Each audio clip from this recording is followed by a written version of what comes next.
In the summer of 1906, inside a rented house on the Long Island shore, 6 of the 11 people living there fell ill with typhoid fever in under 3 weeks. The cook who prepared every meal in that house was the one person under its roof who never fell sick at all. Her name was Mary Mallon. She was a strong, private Irishwoman in her late 30s. She had never had typhoid. She had never been bedridden. By every appearance, she was the healthiest person in the household. Within a year, that quiet cook would become the most feared woman in New York City. She would be seized by police and carried to a small island in the East River. She would be locked away there, accused of carrying death in her hands, though she had broken no law and had never knowingly harmed a single soul. This is the question that would torment the men who hunted her and the doctors who studied her. How can a perfectly healthy person spread a deadly disease? To understand how it began, we have to go back to that summer house in Oyster Bay, a wealthy retreat on the north shore of Long Island.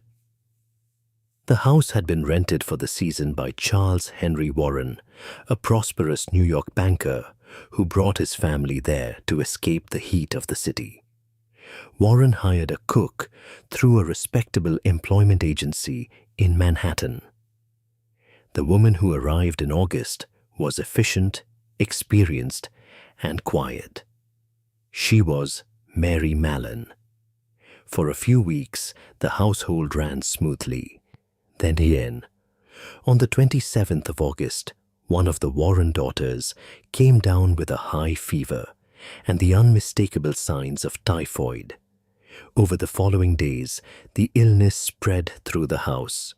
The girl's mother fell ill. 2 maids took to their beds. The gardener sickened, then a second daughter. In all, 6 of the 11 people in the house contracted typhoid fever.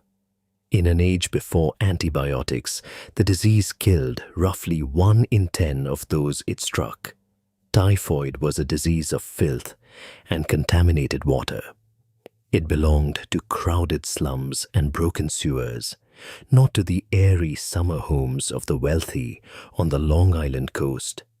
That was what made the Oyster Bay outbreak so strange. Typhoid simply was not supposed to appear in a clean, well-kept house in a prosperous seaside village. The owners of the house faced ruin. A summer rental with a reputation for fever was worthless. No respectable family would ever take it again. So the landlords did something unusual. They hired their own investigator, a man who made his living solving exactly this kind of mystery, to find out what had poisoned the house. His name was George Soper, a civil and sanitary engineer who had built a reputation tracing the hidden sources of epidemics through the plumbing and habits of a building. Soper began the way such men always began. He suspected the water first. He examined the well, the cesspool, the pipes, and the drainage of the property. He tested the water supply. He looked at the manure, the privy, and the soft clams that a local fisherman had sold to the family that summer. Nothing explained the pattern. The clams had been a promising lead, but the family had eaten them before the cook arrived, and not everyone who fell ill had eaten them at all. Soper was methodical and stubborn. When the obvious sources failed, he did not give up. He began to look instead at the people who had passed through the house.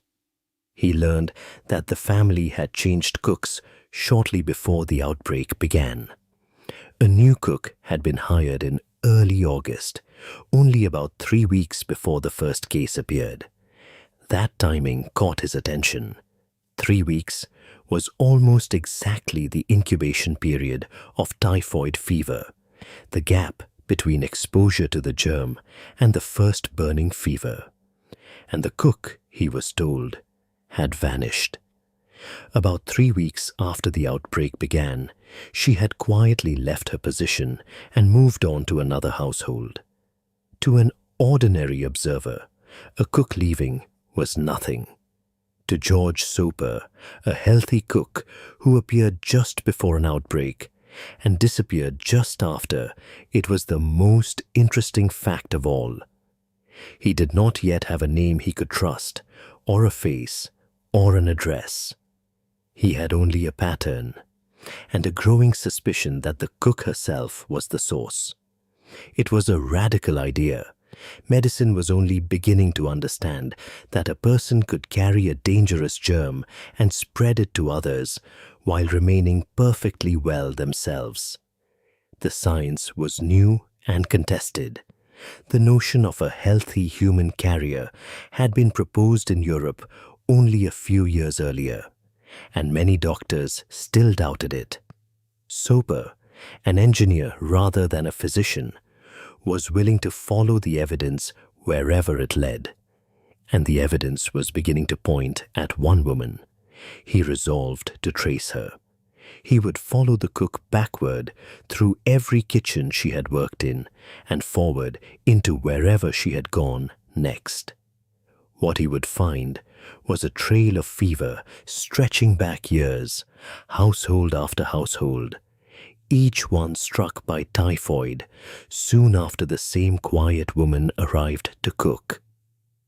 He did not know her name yet. He did not know that she had no idea she was dangerous. He only knew that he had to find her before she cooked another meal.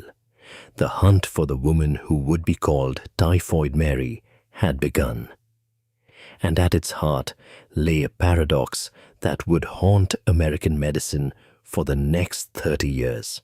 To understand the woman George Soper was hunting, you have to leave New York behind and cross the Atlantic to a small town in the north of Ireland. Mary Mallon was born on the 23rd of September, 1869, in Cookstown, in County Tyrone, in what is now Northern Ireland. She came into the world in the shadow of catastrophe. The Great Famine had ended only 2 decades earlier, and it had hollowed out the Irish countryside. Hunger and disease had killed roughly 1 million people and driven 1 million more across the ocean. Emigration had become the great fact of Irish life. We know very little about Mary's childhood. No diary survives. No school record. The early years of a poor Irish girl were rarely thought worth writing down. What we do know is that around the age of 15, in roughly 1883, she left Ireland alone and sailed for the United States, as so many young Irish women did. She came to New York and moved in with an aunt and uncle in the crowded, striving world of Irish immigrants who filled the tenements of the growing city. For a young woman with no money and no formal education, the path was already marked out. She would go into domestic service in the homes of the wealthy. Service was the great employer of immigrant women. To cook and clean in another family's house was respectable work, and for an Irish girl, it was one of the few doors open. Mary worked her way upward through the ranks of service. The lowest servants scrubbed and carried. Above them stood the cook, and the cook was paid the best of all. By her 30s, Mary Mallon had become a cook, and a good one. A skilled cook could earn far more than a maid, and could move between wealthy households with ease. She had a reputation for solid, hearty food. Employers valued her.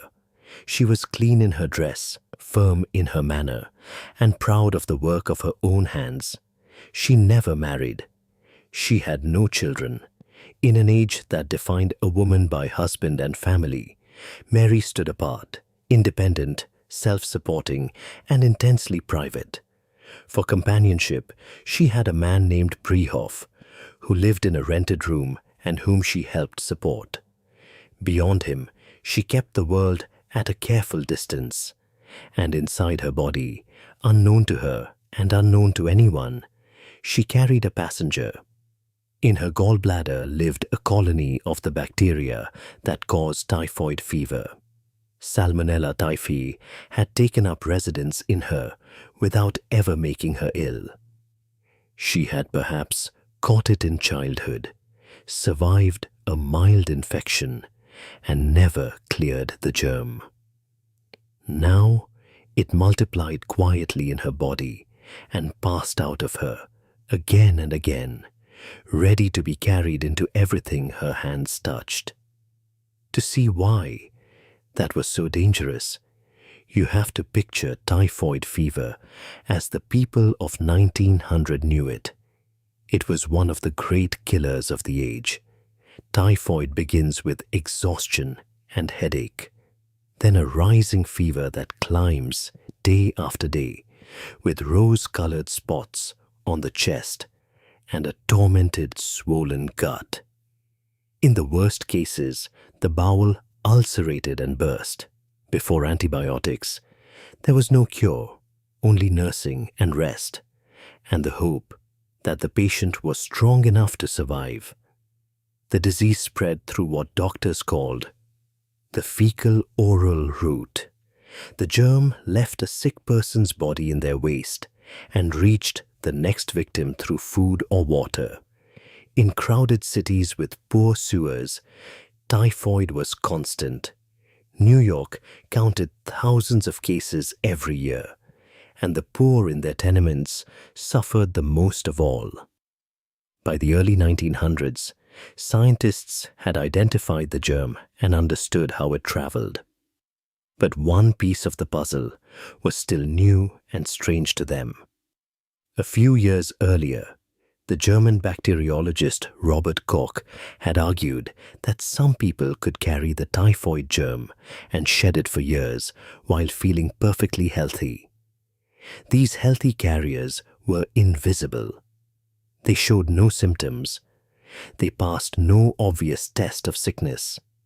Yet, their hands could seed an outbreak wherever they worked. For a carrier who cooked for a living, the danger was extreme. Every uncooked dish, every salad, every dessert touched by unwashed hands could carry the germ to the table. Cooking with heat usually killed the bacteria, but the dishes served cold and raw were deadly, and Mary, by several accounts, was known for one in particular. Her signature was a dessert of fresh peaches, cut up and frozen into ice cream.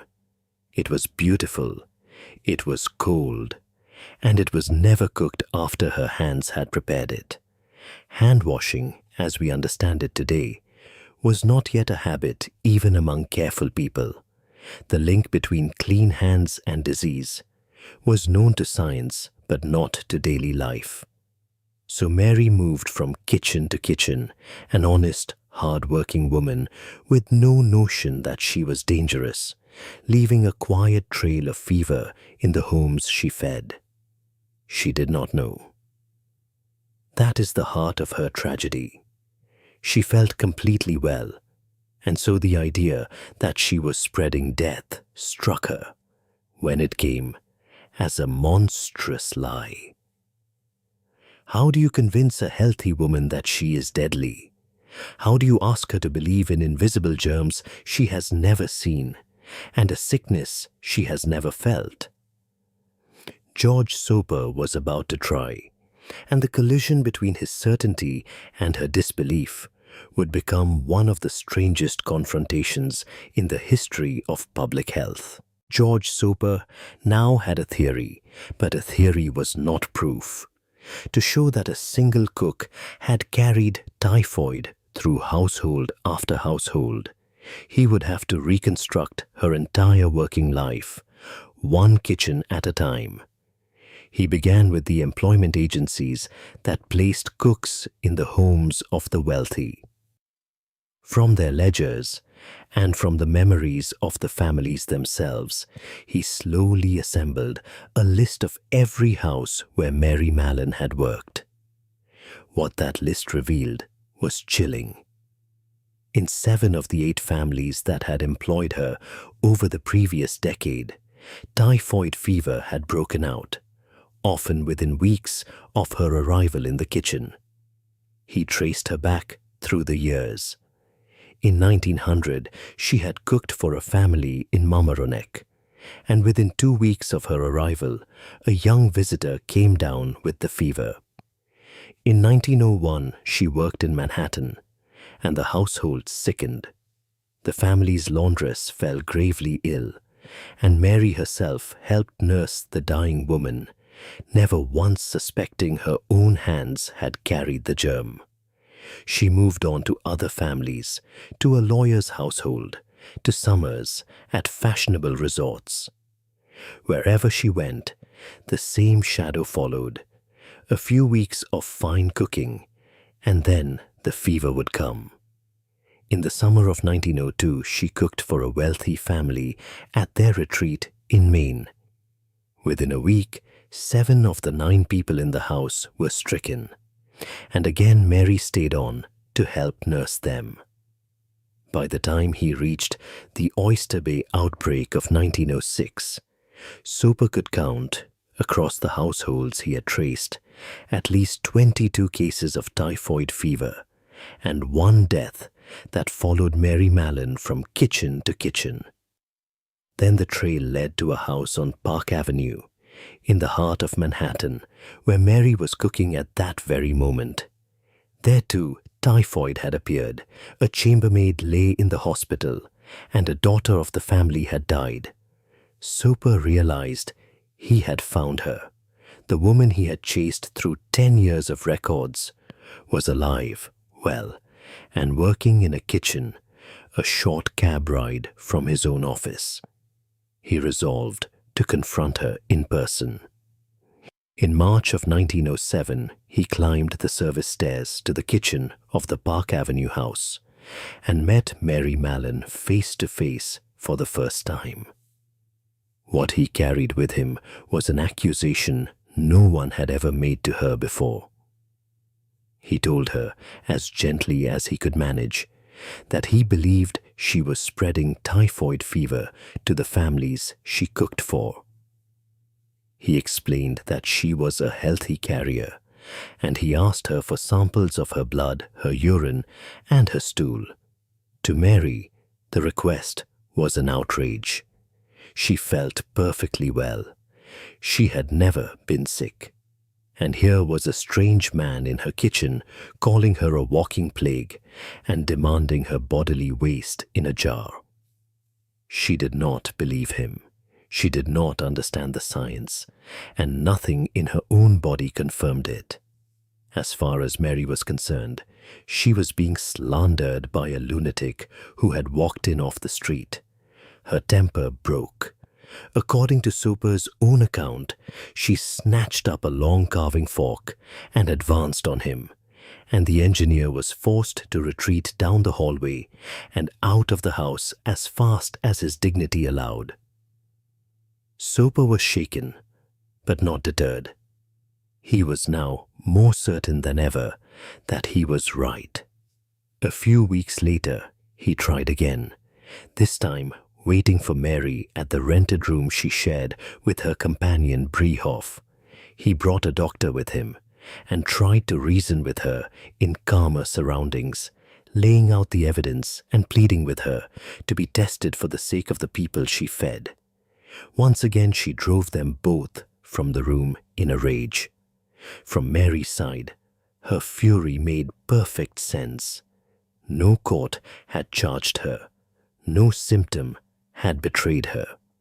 2 men she had never met were asking her to confess to killing people she had only tried to feed. Soper had reached the limit of what a private investigator could do. He could not compel her. He could not test her. So he took his findings to the one body in the city with the power to act, the New York City Health Department. he also did something that would shape Mary's fate forever. In June of 1907, he published his investigation in the Journal of the American Medical Association, laying out the case of the healthy cook who spread typhoid. His paper was a landmark of American medicine. It was the first detailed account of a healthy human carrier traced through an outbreak, and it made George Soper's reputation. But it also turned a private woman into a public specimen. The health department agreed that Mary Mallon had to be tested, by force if necessary. The task of bringing her in was given to a young and formidable physician named Sarah Josephine Baker. Baker was one of the first women to rise high in the city's public health service.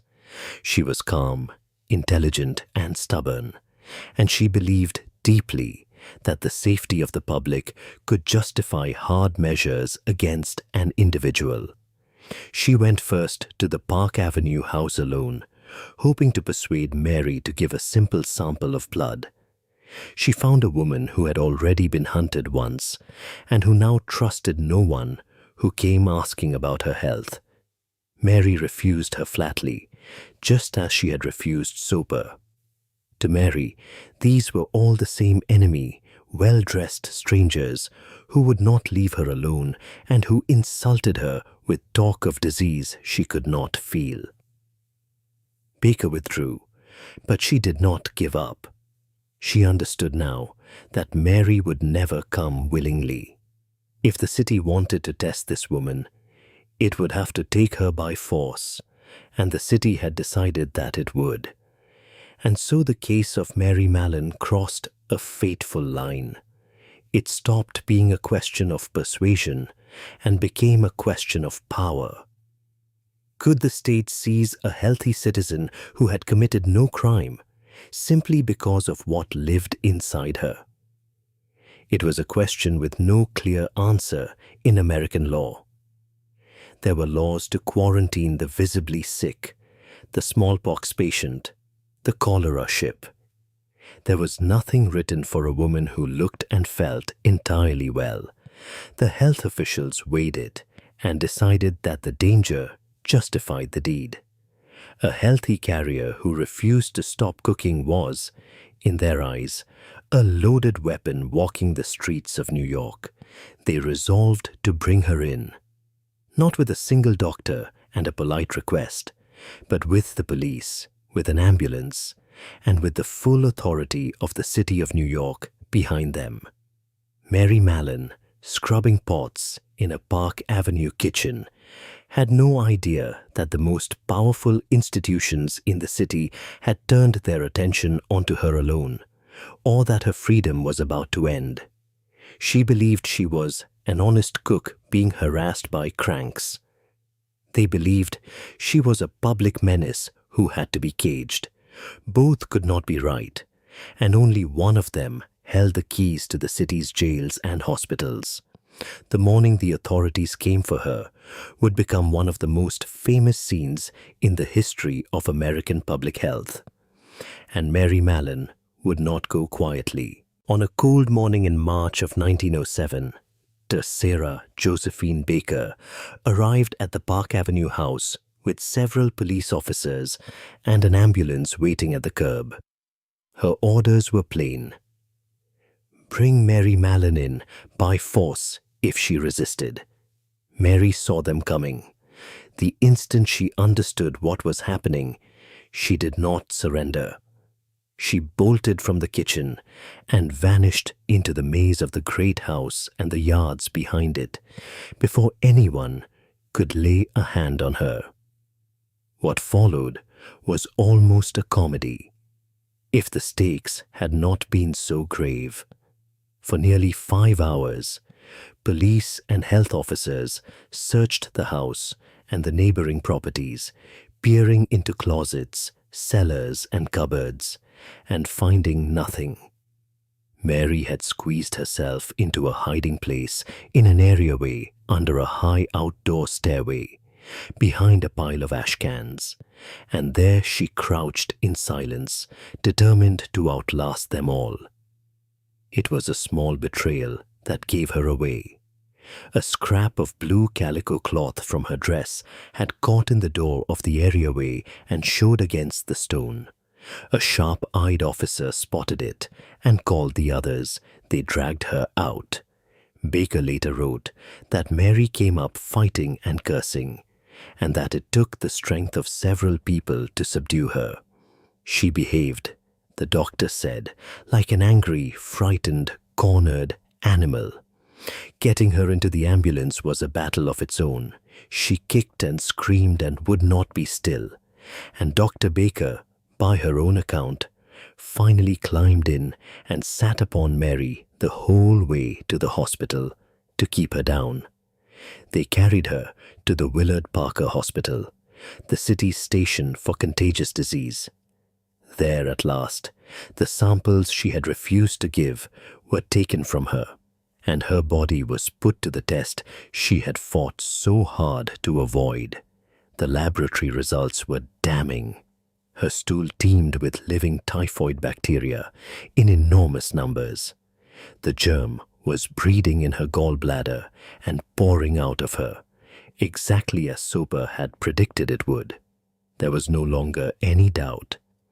Mary Mallon was a healthy carrier of typhoid fever, the first to be caught and confirmed in North America.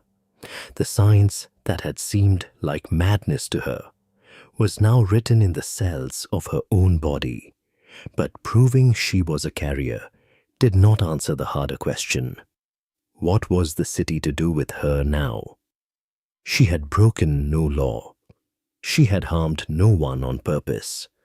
And yet, she could not safely be allowed to cook. The authorities made their choice. Rather than charge her or treat her or simply forbid her to cook, they decided to remove her from society altogether. They sent her into isolation on North Brother Island. North Brother Island lay in the churning waters of the East River between the Bronx and Rikers Island. On it stood Riverside Hospital, a place built to quarantine the city's most dangerous cases of contagious disease. There, in a small cottage, set apart from the main wards, Mary Mallon was confined. She had a roof, a bed, and a window looking out over the water toward a city she could see but could no longer enter. She was not sick. She never became sick. Day after day, she woke in perfect health, in a hospital for the dying, surrounded by the suffering of people whose illness she did not share and could not feel. The doctors tested her again and again. They took sample after sample, and the results scarcely changed. Roughly a third of the time, her body was shedding typhoid bacteria, an invisible danger she carried wherever she went. They tried to treat her. They dosed her with harsh drugs, with hexamethylenamine, with brewer's yeast, with laxatives, with every remedy the era could offer, hoping to drive the germ from her body. Nothing worked. There was one operation that might have cured her. Doctors believed the bacteria lived in her gallbladder and suggested removing it. But surgery in that era was dangerous, and Mary, who felt perfectly well, flatly refused to let them cut into her. From her point of view, the refusal was reasonable. Why submit to a knife that might kill you to treat a sickness you do not have? She would not believe she was dangerous, and she would not be carved up to satisfy men who claimed she was. So she stayed. The weeks became months, and the months became years. She was held without trial, without a sentence, without any crime to answer for, simply because of what lived inside her gallbladder. She filled her days as best she could. In time, the hospital gave her small tasks. She helped in the laboratory of all places, and was even allowed to do some work, though never anything that touched the food of others. She wrote letters, she brooded, she nursed a deep and growing sense of injustice, convinced that she was the victim of a terrible mistake, singled out and caged while the world went free. And she was not entirely wrong. For all the certainty of the doctors, there was something deeply troubling about her case. She had been seized, examined, and exiled by officials who had never put her before a judge. Across the city, hundreds of other healthy carriers would soon be identified, men and women shedding the same germ. The vast majority of them were never locked away. They were warned, monitored, and left to live their lives. The comparison was stark and impossible to ignore. Other carriers, many of them native-born or male or simply more cooperative, were trusted to manage their own condition and report to the authorities. Mary alone was treated as a prisoner. Why then was Mary different? She was poor. She was a single immigrant woman. She was stubborn and uncooperative and had no powerful friends. And she had refused, again and again, to bend to the men who held authority over her. To the public, none of that nuance mattered. The newspapers had found her, and they gave her a name that would outlive her by a century. They called her Typhoid Mary, and the name stuck like a brand. The papers drew her as a monster. One infamous cartoon showed a grim cook dropping tiny human skulls like eggs into a skillet over the fire, a ghoulish image that fixed her in the public mind as a deliberate poisoner. It was a grotesque distortion. Mary had never meant to harm a soul, but the caricature was vivid and frightening and easy to understand, and it buried the real woman beneath a cartoon villain forever. Inside her cottage on the island, Mary read those papers and burned with rage. She did not see a public menace. When she looked in the mirror, she saw an honest cook who had been kidnapped by the state of New York. And slowly, in that bitterness, an idea began to form. If the city would not free her by reason, perhaps the law could. Perhaps a court could be made to see that locking up a healthy woman without trial was itself a kind of crime. Mary Mallon began to plan her fight. She would find a lawyer. She would sue the most powerful health department in America. And she would demand that a judge answer the question no one had dared to put to a court before. Could a free citizen of the United States, who had committed no crime and broken no law, be imprisoned for life simply for being born a carrier of disease? In 1909, she would take that question to court. By 1909, Mary Mallon had spent 2 years on North Brother Island, and her case had become a quiet scandal. She was a healthy woman held in a hospital for the contagious, and slowly, people outside began to take notice. The newspapers that had once made her a monster now found a second story in her, the story of an injustice. One of William Randolph Hearst's papers took up her cause, sensing a powerful tale of a lone woman crushed by the state. With the newspaper's backing, Mary at last got what she had been denied for 2 years. She got a lawyer. His name was George Francis O'Neill, and he agreed to take her fight to the highest court that would hear it. In the summer of 1909, O'Neill filed a petition for a writ of habeas corpus. It was an ancient and powerful legal instrument, a demand that the state justify before a judge why it was holding a person against their will. On the 9th of June, 1909, Mary Mallon was brought from the island to a courtroom in Manhattan. For the first time since her capture, the woman the papers called Typhoid Mary stood before a judge to answer for her imprisonment. O'Neill's argument was simple and bold. His client had committed no crime. She had been given no trial. She had been seized and imprisoned by the health department on its own authority, with no charge and no chance to defend herself. To hold a healthy person in prison for life, he argued, simply because of a germ she carried and could not feel, was a monstrous overreach. If the city could do this to Mary Mallon, it could do it to anyone. O'Neill had another weapon as well. Mary, on her own initiative, had been sending samples of her own to a private laboratory, the Ferguson Laboratory, and month after month, those tests had come back, showing no typhoid bacteria at all. Here was a genuine puzzle. The city's laboratory found her teeming with the germ. Her own laboratory found her clean. The conflicting results gave O'Neill the opening to argue that the evidence against her was unreliable. What neither side fully grasped was that both could be telling the truth. A carrier like Mary shed the germ in waves, heavily at some times and scarcely at all at others, so different samples on different days could honestly disagree. The health department's lawyers answered that none of this mattered.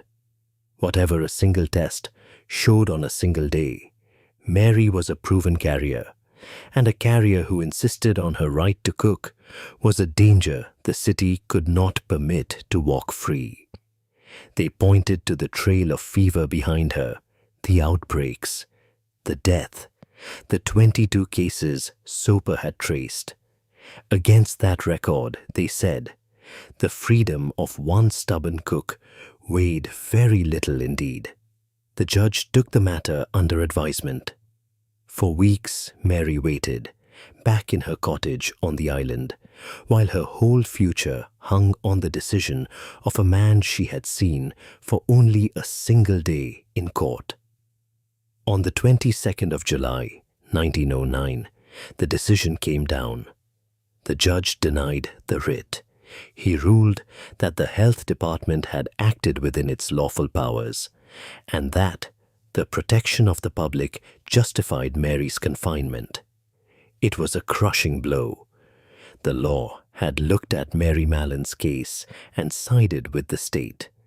She was returned to North Brother Island, to her cottage and her window, and her view of a city that would not take her back. And yet, the story was not over. The ruling had settled the law, but it had not settled the conscience of the city. The sight of a healthy woman caged without trial sat uneasily with many who read about it. There was also a practical problem. Holding Mary cost the city money and goodwill, and her continued imprisonment was becoming an embarrassment. The longer she stayed, the more she looked like a victim rather than a villain. In 1910, the city's health department came under a new commissioner, Ernst Leatherly. He looked at Mary's case with fresh eyes and decided that the woman did not need to be locked away forever after all. Leatherly reasoned that if Mary would only promise to give up cooking, the one trade that made her dangerous, then she could be released to live freely among the public, like the other carriers the city had chosen to trust. In February of 1910, after nearly 3 years on the island, Mary Mallon was set free. She signed a pledge swearing that she would never again work as a cook, and that she would take careful steps to protect those around her. She also promised to report to the health department every 3 months, so they could keep track of her and confirm she had kept her word. With that, the city opened its hand and let her walk back into the world, The city even tried to help her start over. They found her honest work as a laundress, washing clothes instead of preparing food, a trade that would keep her hands away from the meals of strangers. For a while, it seemed the story might end gently. Mary was free. The danger was contained by her own promise. The healthy carrier and the anxious city had reached an uneasy truce that protected everyone. But the truce rested on a promise, and the promise rested on Mary's belief that she truly was dangerous, a belief she had never accepted. In her own mind, she was innocent, and the pledge she signed was a lie the city had forced upon her. Laundry work was harder than cooking and paid far less. Mary had been a skilled cook, earning good wages, and now she scrubbed linens for a pittance, her real talent forbidden to her, for a reason she did not accept.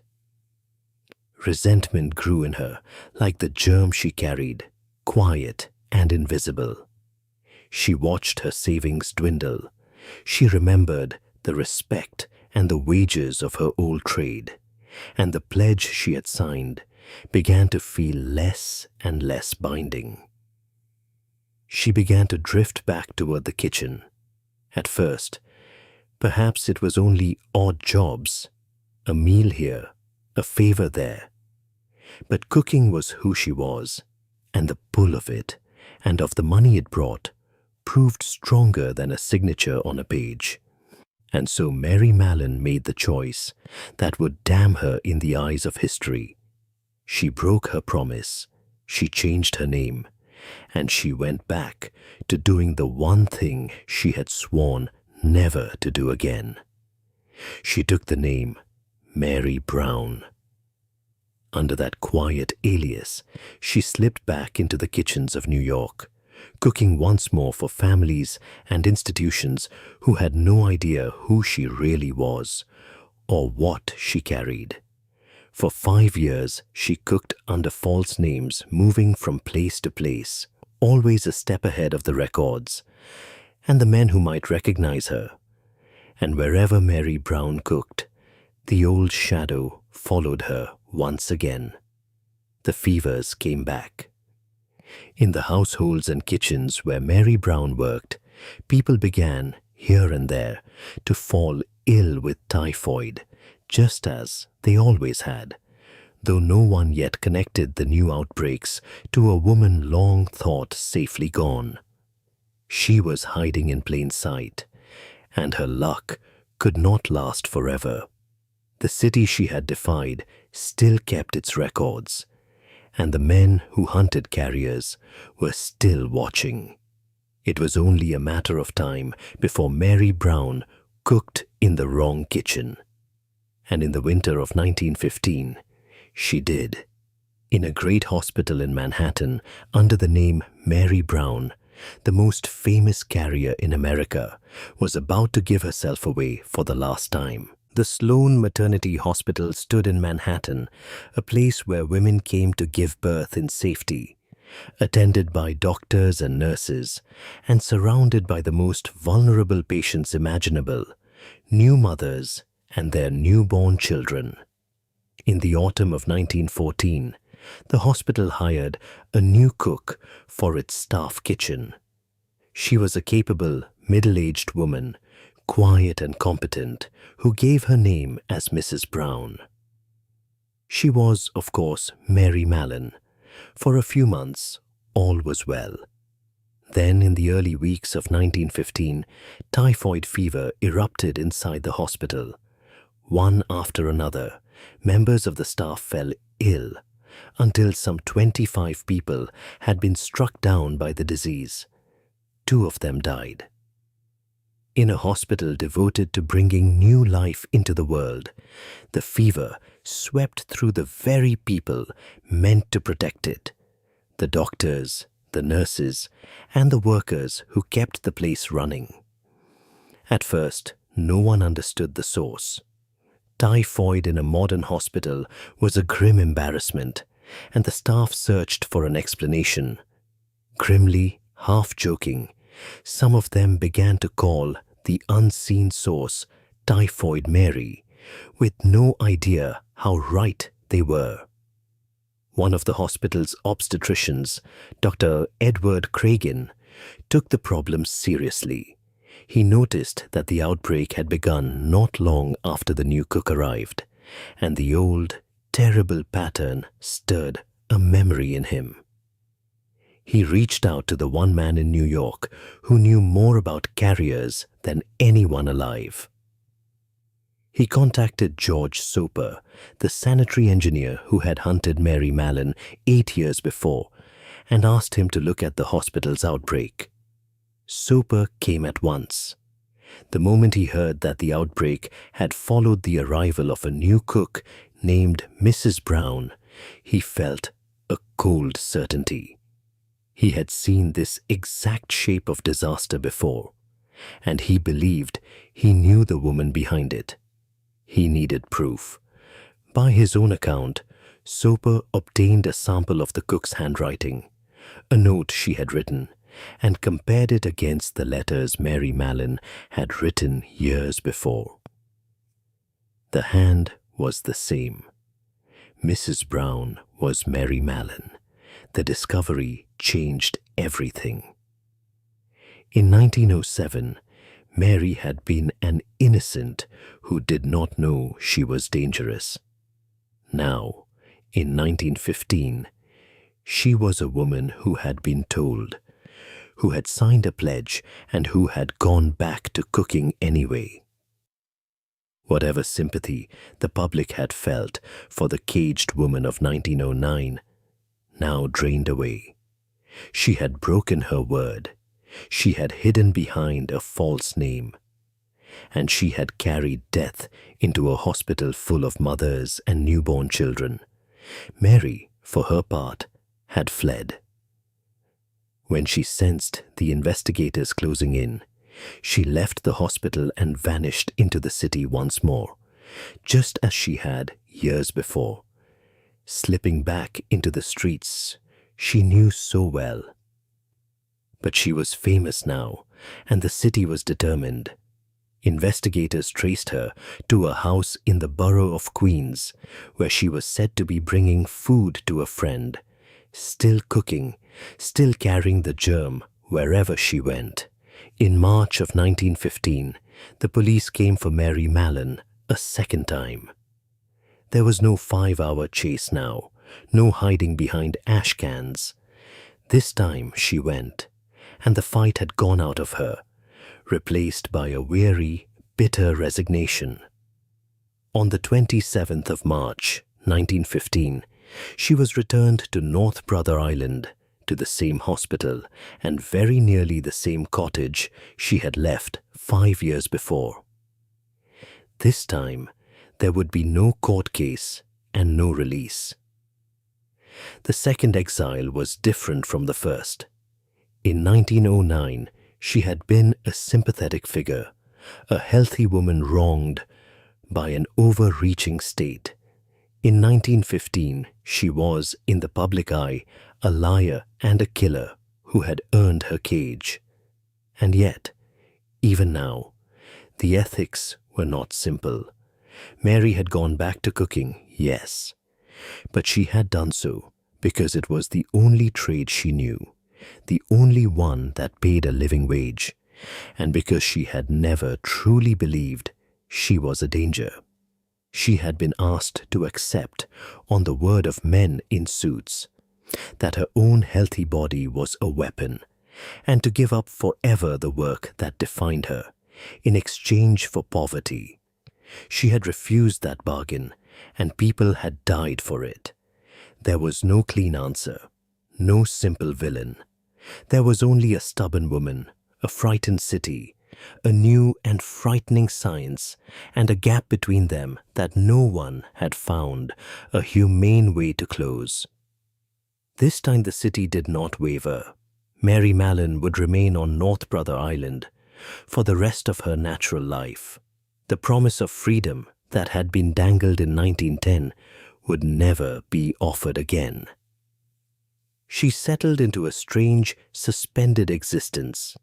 She was a prisoner who was never charged, a patient who was never sick, living year after year in a cottage on an island, watching the city she could not enter change across the water. The hospital gave her work to fill the empty hours. In a deep irony, she was put to work in the institution's own laboratory, helping to wash bottles and prepare slides, the carrier of typhoid laboring amid the tools that studied it. She was allowed small comforts, a few visitors, books and newspapers, a little dog, by some accounts, for company. But she remained alone, set apart, a curiosity that doctors and students came to look at as the years went by. Visitors found her bitter and guarded, and who could blame her? She had given the best years of her life to an island she had not chosen, for a crime the law had never named, on the word of a science she had never accepted. To the very end, she insisted she was innocent. In her own telling, she had never made anyone sick. The doctors were liars, and the germ they spoke of was a fiction invented to justify stealing her freedom and her trade. The world outside moved on without her. The Great War came and went. The city grew taller and brighter. Automobiles replaced the carriages of her youth. And still, Mary Mallon woke each morning in her cottage by the river, healthy and confined. Other carriers were found by the hundreds in those years, and the city learned to manage them with monitoring and education rather than imprisonment. Mary alone remained the exception, the one carrier the state would never let go. She became a kind of living legend, spoken of with a shudder. Mothers used her name to frighten careless children. Newspapers trotted out her story whenever a new outbreak made headlines. The real woman vanished into the myth. For more than 15 years, she endured it, growing older and grayer on her island, her health, the cruel joke of her life, never failing her. The body that had imprisoned her refused to release her. Then, in the closing days of 1932, her body finally betrayed her in a different way. Mary Mallon suffered a stroke that left one side of her paralyzed, ending forever her small routines and her work in the laboratory. The stroke broke her. The strong, capable cook who had wrestled with policemen and brandished a carving fork was gone. In her place lay a frail, partly paralyzed old woman, dependent now on the very hospital that had caged her. For 6 more years, she lingered, bedridden and failing, on the island that had been her whole world for so long. The defiance was spent. There was only the slow, quiet closing of a life lived almost entirely apart from other people. Mary Mallon was nearing the end of the strangest imprisonment in American history, and when it came, her death would raise the same hard questions her life had raised, and would offer, at last, a final piece of grim proof of grim. Mary Mallon died on the 11th of November, 1938, in her bed on North Brother Island. The immediate cause was pneumonia, a final illness that settled on a body already broken by the stroke 6 years before. She was 69 years old. She had spent the last 23 years of her life confined to that island, and nearly 26 years there in total, across her 2 long periods of exile from the world. She died as she had lived for decades, alone and apart, a healthy carrier who had outlived almost everyone who had once hunted, judged, or studied her. The world she and George Soper had fought over was already passing away. After her death, doctors performed an autopsy, and it offered the final piece of proof they had argued over for 30 years. In her gallbladder, by the accounts that survive, they found living typhoid bacteria, still active and still dangerous. It confirmed what Soper had claimed back in 1907. The germ had lived in her gallbladder all along, breeding quietly year after year, exactly as the young science of healthy carriers had predicted. On that narrow medical question, the doctors had been right. Her funeral was a small and lonely affair.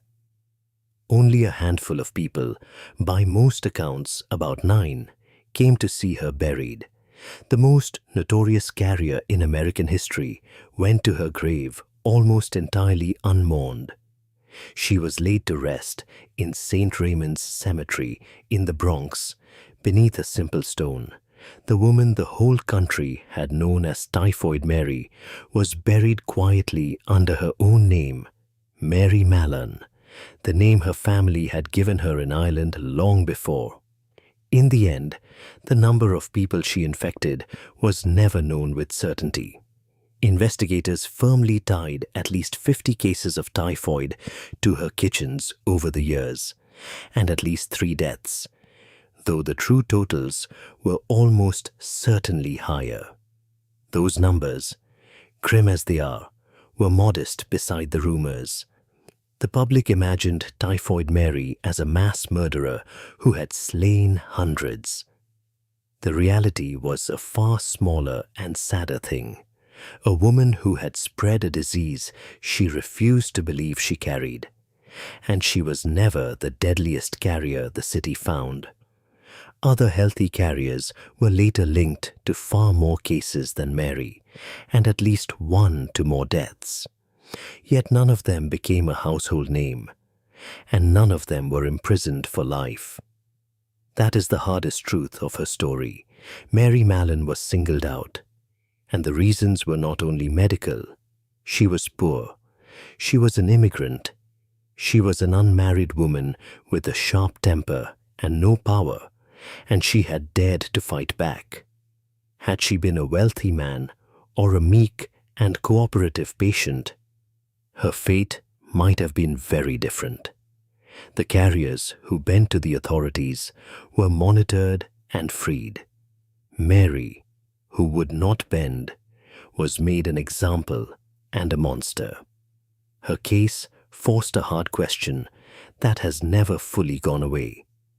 When does the right of a community to protect itself outweigh the right of an individual to be free? How much liberty may the state take from one person to keep many others safe? There were no easy answers in Mary's time, and there are none in ours. The science was real. She truly was dangerous, but the way the city treated her, seizing her without trial and caging her for life, troubled thoughtful people then, and troubles us still. Out of her tragedy, public health did learn.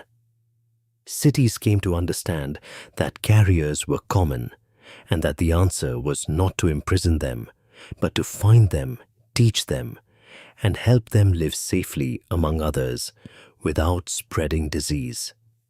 Within a few decades, health departments across the country were identifying and registering hundreds of carriers, watching over them gently rather than locking them away. The cruelty done to Mary became, in time, an example of what not to do.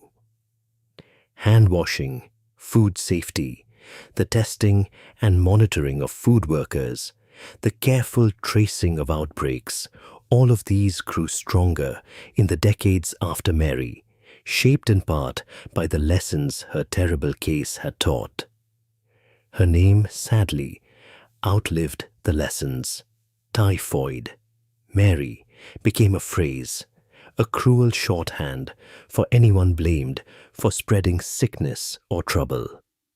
The woman herself, with all her stubbornness and sorrow, was buried beneath the insult her name became. Yet, the deeper questions she raised have only grown louder with time. Every generation that faces a new epidemic meets the ghost of Mary Mallon again, in every debate over quarantine, over isolation, over how far a society may go to protect itself.